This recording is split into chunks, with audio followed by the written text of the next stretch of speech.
Hawak na ng kapulisan ng Cebu City ang suspect na top 4 most wanted person provincial level na may kasong murder matapos itong maaresto ng mga otoridad sa St. Vincent General Hospital, Jones Venue, Cebu City, noong 7 ng Enero ng taong kasalukuyan. Kinilala ng Police Captain Wilmer M. Castillo, Station Commander ng Police Station 8 Cebu City Police Office. Ang suspect na si alias Rolando, 48 anyos, na residente ng Purok 4, Barangay San Jose, Cebu City.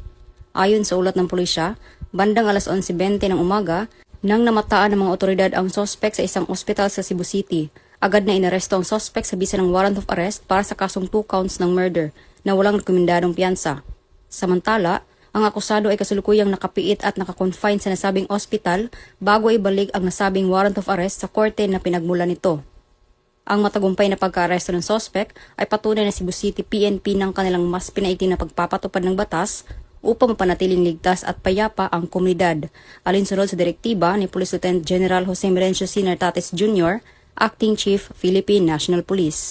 Mula dito sa Cebu City, ako ay inyong Police News Network Correspondent, Patrolwoman Flora May Asares, alagad ng batas, tagataguyod ng Balitang Pulis.